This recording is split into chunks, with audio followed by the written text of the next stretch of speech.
신앙생활을 하고 있는데 현대 교회의 모델이라고도 할 수 있는 그러한 신약 성경에 나타난 이 교회가 이제 탄생을 하게 되는데 그 신약의 교회가 탄생을 하게 된 것은요 2000년 전에 오순절에 성령의 임함으로 시작이 되었다라고 하는 것이 이제 일반적으로 우리가 잘 알고 있는 그런 내용입니다. 예수님께서 살아계실 때 제자들에게 하신 말씀 가운데 이런 말씀이 있었습니다. 요한복음 16장 7절에 보게 되면 내가 떠나가는 것이, 그러니까 예수님께서 돌아가시는 것이, 죽는 것이 너희에게 유익이라. 내가 떠나가지 아니하면 보혜자가 너희에게 오시지 아니할 것이요 가면 내가 그를 너희에게로 보내리라. 그렇게 기록이 되어 있습니다. 다시 말하면 예수님께서 이 땅에 구세주로 오셨습니다만 우리를 위해서 33년의 이제 생애를 사시고 그리고 마지막에는 십자가에 못 박혀 돌아가시고 그리고 3일 만에 부활하셨다라고 하는 사실, 그리고 부활 후에도 그냥 하늘로 가신 것이 아니라 40일 동안 이 세상에 머물러서 부활하신 예수님의 모습을 많은 사람들에게 이렇게 나타내셨다라고 하는 그런 것을 우리가 알 수가 있습니다. 그러면서 그때 다니시면서 뭐라고 말씀하셨냐면 제자들에게 너희들 기도해라. 너희들 기도해라. 그리고 성령을 받으라. 라고 하는 이제 그런 말씀들을 그렇게 하셨습니다. 제자들은 이러한 예수님의 말씀대로 이제 마가의 다락방이라고 하는 곳에서 모여서 함께 열심히 기도를 하게 됩니다. 그런데 이제 계속 이제 기도를 하고 있었던 그런 상황 속에서 10일 만에, 다시 말하면 예수님께서 부활하신 지 50일째가 되는 날에 성령이 임하게 된다라고 하는 것이 바로 성경의 증언입니다. 근데 그날이 바로 오순절이라고, 이제 오순절이라고 하면 이제 5날이 10개가 그래서 오순절하면 50일이라고 하는 그런 얘기를 하는데, 우리는 오순절하면 그냥 성령 강림절만 생각을 하는데 바로 이게 구약 성경적인 입장에서 본다고 한다면 이것이 이제 오순절, 그리고 이것이 성령 강림절이라고도 그렇게 할 수가 있습니다. 이 성령의 강림 사건, 그리고 그 이후에 성령이 어떠한 활동을 하시느냐에 대한 그런 것에서 잘 기록되어 있는 것이 바로 사도행전입니다. 근데 사도행전을 보게 되면 성령이 임하는 그 광경에 대해서 아주 구체적으로 표현을 하고 있는 것을 볼 수가 있는데 그것이 바로 사도행전 2장 1절로부터 4절에 있는 말씀입니다. 그 말씀을 보면 이런 말씀이 기록되어 있습니다.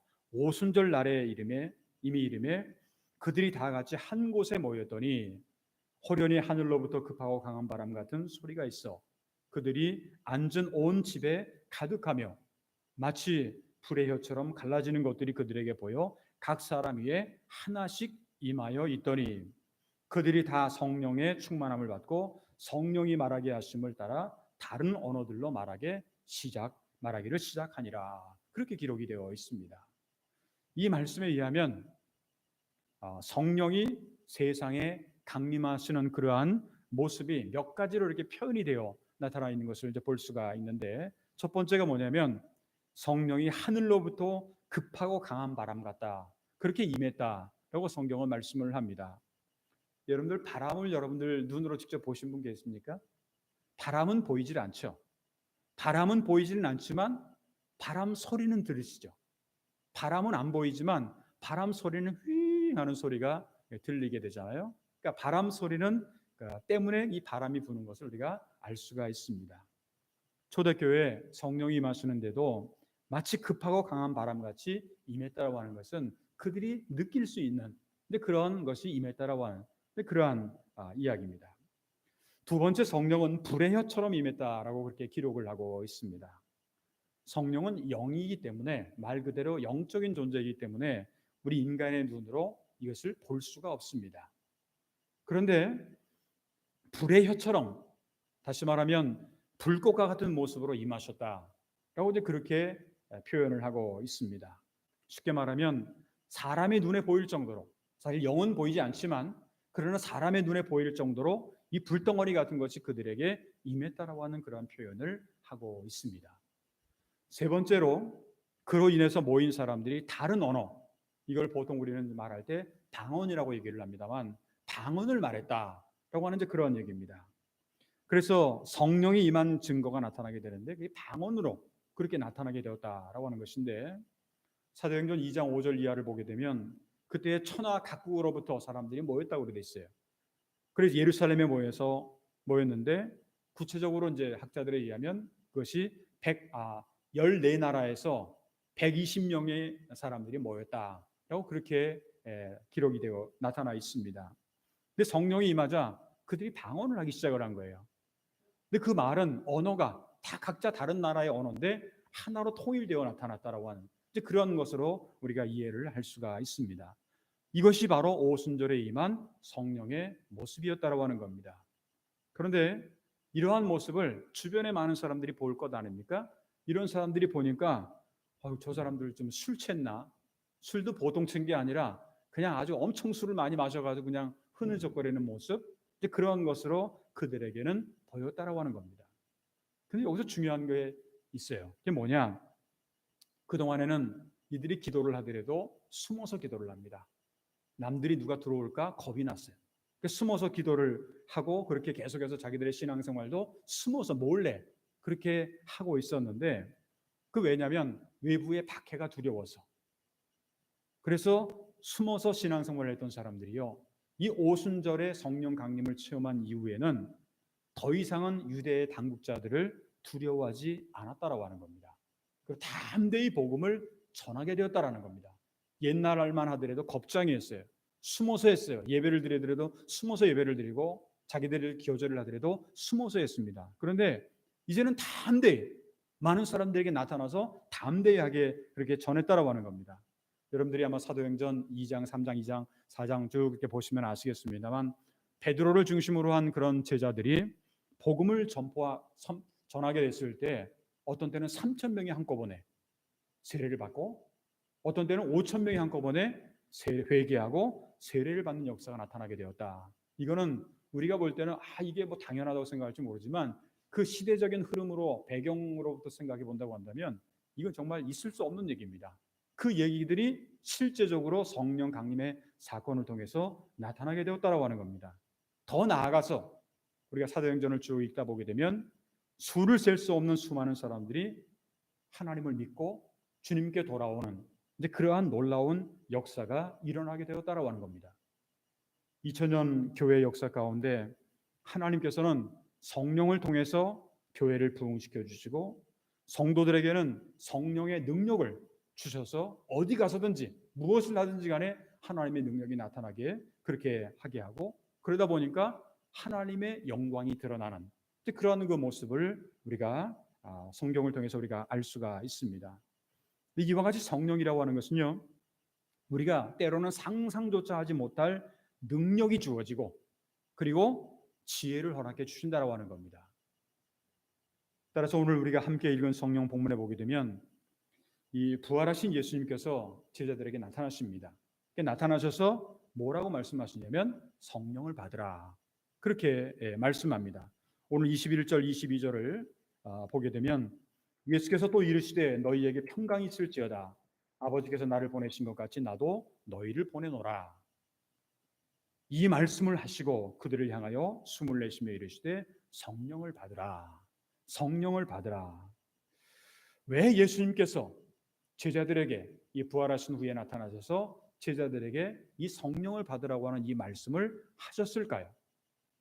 오늘은 이제 교회력으로 성령 강림절을 우리가 맞이하면서 부활하신 예수님께서 제자들에게 나타나셔서 말씀하신 성령을 받으라고 하는 것, 이것이 구체적으로 어떠한 의미가 있는가에 대해서 함께 생각해 보면서 오늘은 성령을 받으라고 하는 그런 제목으로 말씀을 드리도록 하겠습니다. 그러면 예수님께서 오늘 이렇게 성경에 기록된 것처럼 제자들에게 나타나셔서 말씀하신 성령을 받으라고 하는 것에는 구체적으로 어떠한 의미가 그 가운데는 있을까요? 먼저 첫 번째로 예수님께서 성령을 받으라고 하신 말씀 가운데는 평강의 복이 나타나 있는 것을 알 수가 있습니다. 오늘 성경 말씀 19절을 보게 되면 이날 곧 안식 후 첫날 저녁 때에 제자들이 유대인들을 두려워하여 모인 곳에 문들을 닫았더니 예수께서 오사 가운데 서서 이르시되 너희에게 평강이 있을지어다. 평강이 있을지어다. 21절에도 보게 되면 예수께서 또 이르시되 너희에게 평강이 있을지어다. 그렇게 말씀을 하고 있습니다. 당시 예수님을 믿고 따른다라고 하는 거는요, 아까도 말씀드렸던 것처럼 숨어서 몰래 그렇게 해야 된다라는 것 아닙니까? 그러다 보니까 항상 두려워해요. 항상 불안이 가득했어요. 그래서 오늘 성경 말씀에도 보게 되면 이날 곧 안식 후 첫날 저녁에 제자들이 유대인들을 두려워했다. 그렇게 표현을 하고 있지 않습니까? 그래서 모인 곳에 문들을 다 닫은 거예요. 아무도 못 들어오도록 자기들만 그렇게 한 건데, 이 초대교회 당시에 그리스도인들이 두려워했던 두려움의 대상은 물론 로마 제국주의라고 하는 것도 물론 있었죠. 그건 이제 어떻게 보면 외부로부터 오는 그러한 두려움이었다고 한다면, 자기들과 같은 민족이었던 유대인들이 굉장히 두려워했습니다. 어쩌면 로마인들보다도 유대인들이 더 두려워했는지, 유대인들을 더 두려워했는지 모릅니다. 유대인들은요, 같은 민족이면서도 불구하고 그리스도인들을 더욱 핍박을 하게 됩니다. 아마도 옛날에 이 공산당이 이 남으로 그렇게 내려왔을 때 같은 민족이지 않습니까? 북이나 남이나 같은 민족이면서도 불구하고 남한 사람들을 많이 그렇게 핍박을 했던 그런 것도 생각을 해본다고 한다면 오히려 더 악랄하고 더 힘들게 만드는 그런 것을 볼 수가 있습니다. 그러다 보니까 이 그리스도인들은 자기네들의 모임이나 집회를 가지면서도 항상 두려움을 떨면서 불안 가운데서 그들이 모일 수밖에 없는 그러한 상황이었습니다. 근데 바로 그러한 상황 가운데서 부활하신 예수님께서 제자들에게 하신 말씀, 첫 번째 말씀이 뭐냐? 한마디로 말하면 너희에게 평강이 있을지어다. 평강이 있을지어다. 불안하고 초조하고 두려워하고 있는 그런 사람들 가운데, 제자들 가운데 예수님께서 첫 번째 하신 말씀이 뭐냐? 너희에게 평강이 있을지어다. 근데 예수님께서 제자들에게 하신 이 말씀은요, 이 성령을 통해서 주시는 평강이라고 볼 수가 있는데, 이것은 세상이 주는 것하고는 다르다라고 하는 것을 성경은 말씀하고 있습니다. 예수님께서 성경에 보게 되면 보혜사 성령에 대해서 말씀을 하시다가 요한복음 14장 27절에 보게 되면 이런 말씀을 하십니다. 평안을 너희에게 끼치노니 곧 나의 평안을 너희에게 주노라. 내가 너희에게 주는 것은 세상이 주는 것과 같이 아니하니라. 너희는 마음에 근심하지도 말고 두려워하지도 말라. 그렇게 말씀을 합니다. 다시 말하면 성령은 우리에게 평안의 복을, 평강의 복을 주신다라고 하는 겁니다. 뿐만 아니라 사도 바울도 로마서 15장 13절에 보게 되면 소망의 하나님이 모든 기쁨과 평강을 믿음 안에서 너희에게 충만하게 하사 성령의 능력으로 소망이 넘치게 하시기를 원하노라. 그렇게 기록을 하면서 성령의 능력에 의한 평강과 기쁨을 그렇게 강조하고 있습니다. 사실 평강이라고 하는 것이 우리에게 얼마나 중요한지 모릅니다. 아무리 우리가 세상에 좋은 환경이 다 있다고 할지라도 내 마음이 불안하고 괴로우면 그 사람은 불행할 수밖에 없어요. 환경이 아무리 어렵다고 하더라도 내 마음이 평안하면 그건 괜찮습니다. 저는 요즘에 아직 우크라이나에서 이 전쟁이 계속해서 이어지고 있는 그런 환경들을 보게 되면 참 평화라고 하는 것이 얼마나 우리에게 중요한 것인가. 그런데 물론 이 세상에서 주는 평화도 우리에게 참 중요하지만 성경의 조금 전에 말씀에 의하면 나의 평안을 너에게 주노라 하면서 내가 너에게 주는 것은 세상이 주는 것과 같지 않다라고 하는, 어떻게 보면 세상이 주는 평안이라고 하는 것은 일시적인 것이고 순간적인 겁니다. 어떤 때는 좋았다가 어떤 때는 나빴다가, 전쟁했을 때는 힘들었다가 좀 나중에 나 살고 편하게 되면 좋았다가 이런 어떤 그런 식으로 순간적으로 바뀌는 그런 것이 아니라 성경에서 말씀하고 있는, 적어도 예수님께서 우리에게 말씀하고 있는 평강이라고 하는 것은요, 상황과는 관계없는, 늘 사도 바울이 감옥에 갇혔을 때에도 늘 마음이 평안하고 기쁨을 가졌던 그러한 평강을 주신다라고 하는 이제 그런 얘기를 강조를 하고 있습니다. 따라서 우리가 예수님께서 성령을 받으라고 하는 이 말씀을 제자들에게 하신 그 말씀 가운데는 평강이 있을지어다라고 하는 말, 이 평안하라 하는 그런 말씀을 우리가 기억을 하면서 우리는 생활 속에서 날마다 주변의 상황이 어떻게 바뀌고 이 세상이 어떻게 바뀌든지 간에 우리의 마음속에 날마다 하나님께서 우리에게 주시는 평안을 늘 간직할 수 있는 그러한 삶, 평강을 우리가 체험할 수 있는 그런 삶을 우리가 살아야 되겠다라고 하는 것, 이것이 바로 오늘 예수님께서 우리에게 주신 성령을 받으라고 하는 이 말씀해 주시는 하나의 의미라고 볼 수가 있습니다. 두 번째로 예수님께서 성령을 받으라고 하신 것은요, 성령을 선물로 주시겠다라고 하는 얘기입니다. 성령을 받으라고 하면서 주시는 분이 안 주시면 그건 의미가 없는 거지 않습니까? 적어도 예수님께서 우리에게 성령을 받으라고 하신 말씀은 우리에게 주신다라고 하는 얘기죠. 오늘 22절을 보게 되면 이 말씀을 하시고 그들을 향하여 숨을 내쉬며 이르시되 성령을 받으라. 이 말씀은 우리에게 성령을 선물로 주시겠다라고 하는 그러한 뜻입니다. 우리 인간은 누구나 다 이 세상에서 불안하고 어떤 두려움을 가지고 살아가는 그러한 존재들입니다. 왜 우리가 불안할까요? 왜 우리가 초조하고 그리고 두려움을 가질 수밖에 없을까요? 여러 가지 이유가 있을 수가 있겠습니다만 성경에 의하면 기본적으로 우리 인간이 죄를 범하는 존재이기 때문에 그렇습니다. 죄를 범하는 존재이기 때문에 그렇다. 다시 말하면 죄라고 하는 거는요, 항상 우리의 마음속에 불안과 두려움을 가져오게 됩니다. 내가 죄를 짓잖아요. 내가 잘못하잖아요. 그러면 이게 언제 발각될까 걱정이 돼요. 두렵죠. 마음이 불안하죠. 하는 그런 것을 우리가 알 수가 있는데, 근데 오늘 성경 말씀 23절을 보게 되면 너희가 누구의 죄든지 사하면 사하여질 것이요 누구의 죄든지 그대로 두면 그대로 있으리라. 그렇게 기록이 되어 있습니다. 다시 말하면 우리의 죄가 그대로 남아 있으면 이거는 좀 불안한 거예요. 그렇죠? 여러분이나 저나 마찬가지입니다. 죄가 그대로 남아 있으면 죄로 인해서 항상 두렵고 불안해할 수밖에 없는 그러한 존재가 될 수밖에 없다는 겁니다. 그런데 우리가 성령을 받게 되면 성령의 역사로 말미암아 우리의 죄가 용서함을 받게 된다라고 하는 겁니다. 성령의 커다란 역할 가운데 하나가 우리가 죄를 깨닫고 우리의 죄가 용서받는다라고 하는 겁니다. 사도행전 2장 37절 이하에 보게 되면 이 사도 베드로는 그 당시에 수많은 사람들이 죄의 문제로 고민하고 있었을 때 회개함으로 죄 용서를 받으면 성령을 선물로 받을 수가 있다라고 하는 그런 말씀을 하게 됩니다. 사도행전 2장 38절을 보게 되면 많은 사람들이 불안에 떨고 있고 어떻게 하면 좋을까 한 고민하고 있었을 때 베드로가 이르되 너희가 회개하여 각각 예수 그리스도의 이름으로 세례를 받고 죄 사함을 받으라. 그리하면 성령을 선물로 받으리니. 그렇게 말씀을 합니다. 다시 말하면 우리가 성령을 선물로 받기 위해서는요, 우리의 죄를 고백하는 회개와 더불어 죄 사함의 과정을 우리가 체험해야 된다라고 하는 겁니다. 여러분이나 저나 죄 없는 사람 누가 있겠습니까? 그런데 죄가 있더라도 죄의 사함을 받게 되면 이게 문제는 어느 정도 해결이 됩니다. 죄를 계속해서 갖고 있는 것하고 죄가 용서받은 것하고 다른 거죠. 유명한 마틴 루터라고 하는 종교개혁자가 우리 크리스천들을 향해서 뭐라고 얘기를 하냐면 용서받은 죄인이라고 얘기를 합니다. 용서받은 죄인이에요. 그러니까 죄인은 죄인인데 용서받은 거예요.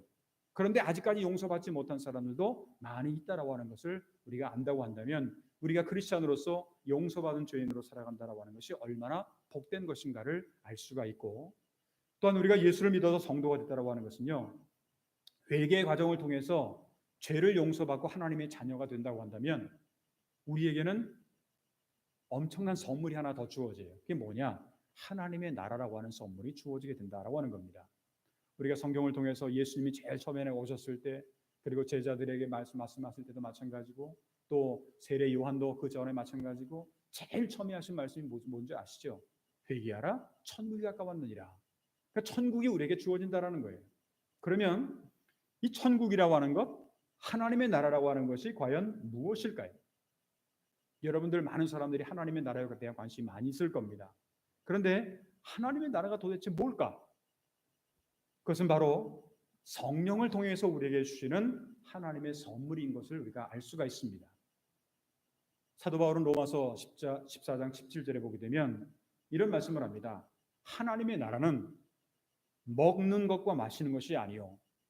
우리는 사람들은 보통 참 이게 행복하고 좋을 때는요, 먹을 것도 많이 있고 마실 것도 많이 있고 뭐 자기가 행복하고 많은 것을 누리면 먹고 마시는 것이 행복하고, 그리고 이게 여기가 바로 하나님의 나라라고 생각하고 여기가 천국이라고 생각할지 모르지만 먹고 있어서 조금 있으면 또 어떻게 됩니까? 배고파요. 또 마셨어도 나중에 또 목이 말라요. 근데 그런 거 보면 한순간적으로는 그게 도움이 될지 모르지만, 한순간적으로는 그게 천국이라고 착각을 할지 모르지만, 그거는 그렇게 되지 않는다라고 하는 거예요. 그러니까 바울은 얘기를 하죠. 하나님의 나라는 먹고 마시는 것이 아니라는 거예요. 그럼 뭐예요? 오직 성령 안에 있는 의와 평강과 희락이라고 하는 거예요. 여기서 말씀하고 있는 의나 평강, 희락이라고 하는 것은요, 여러분들 잘 아시는 것처럼 내가 열심히 노력을 해가지고 의를 얻을 수 있는 건가? 평강을 얻을 수 있는 건가? 희락을 얻을 수 있는 건가? 그렇지는 않다라고 하는 겁니다. 열심히 노력하면 할수록 또 안 되는 것도 많이 있지 않습니까? 근데 이건 뭐냐? 여기서 말씀하고 있는 의, 평강, 희락이라고 하는 것은요, 하나님을 믿고 성령을 받은 자들에게 주시는 하나님의 선물인 것을 알 수가 있습니다. 내가 기쁘게 하고 싶어서 기뻐지는 게 아니에요. 내가 자기 스스로 의롭게 하려고 의롭게 되는 게 아닙니다. 하나님께서 우리에게 믿는 자들에게 주시는 하나님의 선물이라고 하는 겁니다. 그렇기 때문에 예수님이 성령을 받으라고 하는 이 말씀 가운데는 주님이 주시는 선물이 있다라고 하는 것을 분명히 우리가 알고, 항상 우리는 내 마음, 내 욕심, 내 판단, 내가 하고 싶은 대로 살아가기보다는 하나님께서 성령을 통해서 인도해 주시는 그 길을 날마다 우리가 걸어갈 수 있어야 된다라고 하는 것, 이것이 바로 예수님께서 성령을 받아라 라고 하는데 그런 말씀에 숨겨진 의미라고 볼 수가 있습니다. 세 번째, 마지막으로 여러분들과 함께 생각해 보고 싶은 것은 예수님의 말씀에 따라서 성령을 받았어요. 여러분이나 저나 적어도 이 자리에 와서 앉아 있다라고 하는 것, 그리고 온라인을 통해서 예배 자리에 앉아 있다라고 하는 것은 우리가 성령을 받지 않고는 그렇게 할 수가 없습니다. 우리는 성령을 받았기 때문에 이 자리에 앉아 있는 거예요. 하나님의 영이 우리와 함께하기 때문에 여기까지 온 거라고 하는 겁니다. 그렇다면 그냥 성령을 받은 것도 물론 중요해요. 그런데 바울 같은 경우에 보게 되면 성령이 충만하다라고 하는 표현을 많이 씁니다. 그러니까 우리가 성령을 이미 받은 우리들은요, 그냥 억지로 그냥 간당간당하게 그냥 구원받은 사람으로서 살아가는 그런 모습이 아니라 성령의 사람답게, 다시 말하면 성령의 인도하심을 따라서 살아야 된다는 겁니다. 이 말은 계속해서 성장해 나가면서 지금은 성령이 어느 정도 있긴 하지만 성령이 충만한 생활에 도달하도록 그렇게 우리는 살아가야 된다는 겁니다. 오늘 성경 말씀 21절 후반절에 보게 되면 아버지께서 나를 보내신 것 같이 나도 너희를 보내노라 하는 이 말씀은요, 보내노라라고 하는 이 말씀 자체에는 숨겨진 뜻이 많이 있어요. 이게 무슨 뜻인가요? 성령을 받으라고 했으면 성령을 받은 자답게 살아가는 거예요. 예수를 믿고 교회를 다니는데 생활 속에서 우리의 모습을 보면 전혀 성령을 받은 사람 같지 않은, 교회에 다니는 사람 같지 않는 그런 모습으로 살아가지 말라고 하는 겁니다. 하나님을 믿었다면 믿는 자처럼 살라. 성령을 받았다면 성령을 받은 사람답게 이 세상을 살아가야 된다라고 하는 겁니다. 그러면 어떻게 하는 것이 성령의 사람답게 성령의 인도하심을 따라 사는 것일까요? 몇 가지로 말씀드린다면, 먼저 하나님의 자녀답게 살아가야 돼요. 우리는 이 세상에 살아가면서 하나님의 자녀가 될 수도 있고 사탄의 노예도 될 수가 있습니다. 둘 중에 어느 한 길을 우리는 선택할 수밖에 없어요. 이 세상의 권력을 사로잡고 있는 사탄의 노예가 되면 결국 죄 가운데 방황할 수밖에 없어요. 왜? 사탄은 우리를 죄 가운데서 인도하는 수장이기 때문에 그렇습니다. 그렇다면 우리가 하나님의 자녀답게 살기 위해서는 어떻게 하면 좋으냐? 로마서 8장 16절을 보게 되면 성령이 친히 우리의 영과 더불어 우리가 하나님의 자녀인 것을 증언하시나니, 그러니까 성령이 함께하면 우리가 하나님의 자녀된 것을 증언한다라고 하는 거예요. 그러니까 우리가 성령의 사람답게 살아가기 위해서는 죄나 인간의 종이 아닌 하나님의 자녀답게 살아가야 된다라고 하는 것. 교회 나와서는 누구나 다 하나님의 자녀 같아요. 근데 세상에 나가서는 이거는 마귀의 자녀처럼 살아가서는 안 된다라고 하는 겁니다. 우리가 신앙생활하면서 늘 그런 고민이 있어요. 세상 속에서는 살아갈 때에는 세상 사람들하고 어울려 살 수밖에 없고, 하나님의 교회에 나와서는 교회에서 우리 믿는 성도들하고 함께 어울릴 수밖에 없는데, 교회에서는 다 천사같이 보이는데 밖에 나가면 다 악마같이 그렇게 된다고 한다면, 이것은 예수님께서 우리에게 말씀하신 너희는 이 세상에 나가서 빛과 소금이 되라고 하는 이 말씀을 우리가 정면으로 거부하는 것밖에는 안 된다는 겁니다.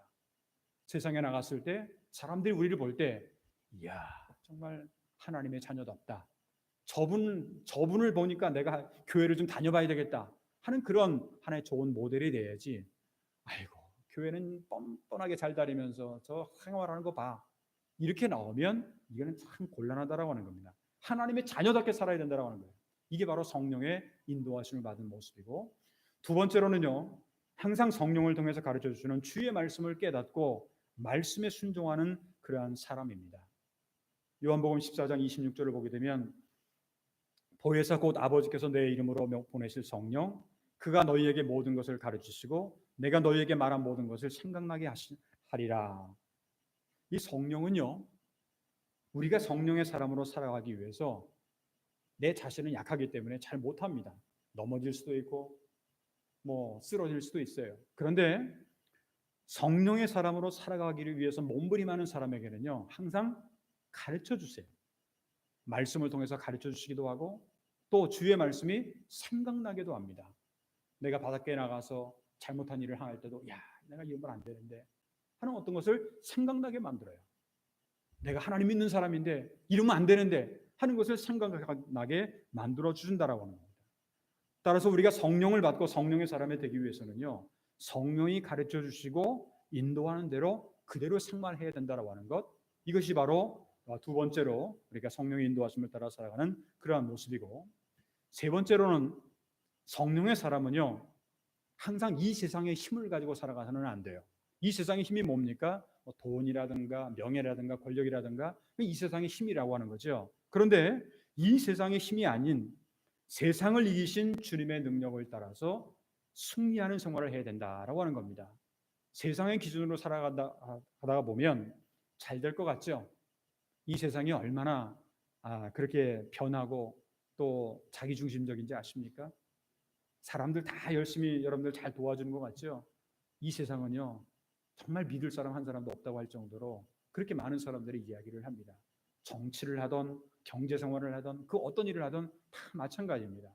그러니까 우리는 세상의 힘으로 살아가는 것이 아니라 세상을 이기신 주님의 능력을 따라서 생활해야 되는데, 요한복음 16장 33절에 예수님께서 이런 말씀을 하신 적이 있습니다.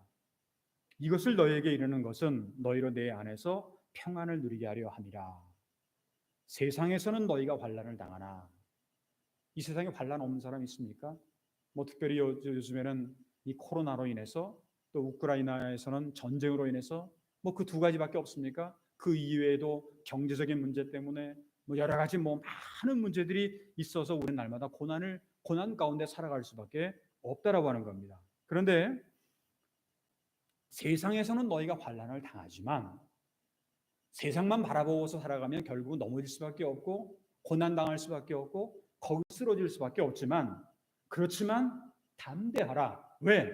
내가 세상을 이겼기 때문에 그렇다는 거예요. 그렇다고 한다면 적어도 우리가 성도들이 이 세상을 살아가면서 능력 있는 승리하는 생활을 하기 위해서는 이 세상의 힘을 의지하면 순간적으로는 도움이 될 것 같지만 결코 우리에게 도움이 안 된다는 겁니다. 우리에게 정말 도움이 되는 게 뭐냐? 이 세상을 이기신 예수님, 그분을 우리가 바라보면 우리에게는 반드시 승리의 생활을 할 수 있게 된다라고 하는 것, 이것이 바로 기독교의 2000년의 역사가 우리에게 증거하고 있는 그러한 내용이라고 하는 겁니다. 사랑하는 성도 여러분, 하나님께서 우리에게 주신 최고의 선물은 바로 예수 그리스도입니다. 메시아로서 그리스도로서 우리에게 주신 하나님의 선물이 바로 예수님, 이분이 하나님께서 우리에게 주신 최고의 선물입니다. 그리고 그 예수님이, 하나님께서 우리에게 주신 그 예수님이 하늘로 승천하시면서 우리에게 주셨던 최고의 선물이 뭐냐? 바로 성령이라고 하는 겁니다. 우리가 이 세상에서 정말 주님을 따라서 승리하는 그런 인생을 살아가기 위해서는 어떻게 하면 좋으냐? 오늘 성경에 있는 말씀처럼 제자들에게 하신 말씀, 성령을 받아라. 성령을 받으라고 하는, 하나님의 영을 받으라고 하는 것, 하나님이 우리와 함께 하신다라고 하는 이 말씀을 우리가 잘 듣고 새기고 이 말씀대로 우리가 살아갈 수 있어야 되겠다라고 하는 겁니다.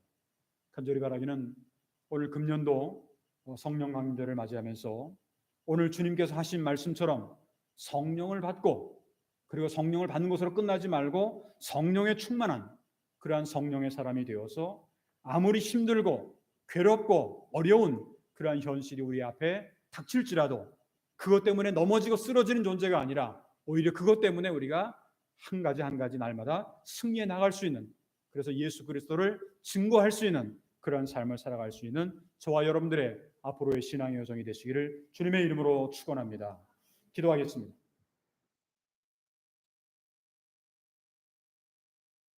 사랑과 은혜가 풍성하신 거룩하신 하나님 아버지, 하나님의 크신 은혜 가운데 지나간 5개월 동안을 저희들이 무사히 보내게 하시고 오늘은 6월의 첫 번째 주일, 특별히 오늘은 교회력으로 성령 강림절을 맞이하여 주 앞에 나와서 또한 각 가정에서 온라인을 통해서 하나님 앞에 예배의 자리에 앉게 하시니 진심으로 감사를 드립니다. 하나님, 오늘 예수님께서, 특별히 부활하신 예수님께서 제자들에게 나타나셔서 하신 말씀 가운데 성령을 받으라, 이 말씀의 깊은 의미를 다시 한번 저희들이 깨닫게 하여 주시옵시고, 이 말씀을 통해서 우리는 하나님께서 우리에게 주시는 평강의 축복이 임하고 또한 성령을 선물로 주시며 또한 성령의 사람답게 성령의 인도하심대로 살아갈 수 있는 우리 모두가 될 수 있도록 주여 인도하여 주시옵소서. 우크라이나의 전쟁으로 인해서 너무나도 많은 사람들이 힘들어하고 고통스러워하고 어려워합니다. 하나님께서 하루빨리 우리 인간의 힘이 아닌 하나님의 능력으로 말미암아 하루빨리 평화가 회복될 수 있는 그런 나라가 될 수 있도록 주님께서 인도하여 주시옵소서. 또한 코로나19로 인해서 아직까지도 많은 사람들이 고통당하고 어려움당하고 있습니다. 하루빨리 안정되고 또 회복되는 날이 올 수 있도록 주여 인도하여 주시오며, 정말 우리가 자유스럽게 하나님 앞에 나와서 예배할 수 있는 그런 날이, 모든 성도가 함께 할 수 있는 날이 올 수 있도록 주님께서 인도하여 주셨기를 간절히 원하고 기도하옵나이다. 우리 교회가 날마다 성령의 인도하심을 받아서 금년도 우리 교회표처럼 소망의 미래를 열어갈 수 있는 그러한 교회가 되게 하시며 우리 모든 성도를 낼 수 있도록 주님께서 인도하여 주시옵소서. 우리 제1대한기독교회 가운데 경도교회, 경도남북교회가 기도의 제목을 가지고 있습니다. 그들의 모든 기도의 제목도 하나님께서 들어 응답하여 주시옵기를 간절히 원하고 기도하옵나이다. 이 시간에도 질병 가운데 고통나는 성도들, 여러 가지 근심과 걱정과 염려 가운데 살아가는 성도들 한 분 한 분을 기억하여 주시며 주님의 치유와 회복의 은총을 허락하여 주시옵기를 간절히 원하고 기도하옵나이다. 오늘 6월의 첫 번째 주일을 맞이하는데 이 6월 한 달 동안에도 언제 어디서 무슨 일이 일어날지 저희는 알지 못하지만 늘 하나님께서 저희들과 함께하여 주심으로 말미암아 주님께서 우리와 함께하시는 임마누엘의 은총과 평화의 축복이 우리들의 모든 걸어가는 발걸음 속에 항상 함께하여 주셨기를 간절히 바라오며 일주일 동안도 또 한 달 동안도 주님께 의탁하옵고 모든 말씀을 우리 주님 예수 그리스도 이름으로 감사하며 간절히 축복하며 기도하옵나이다. 아멘.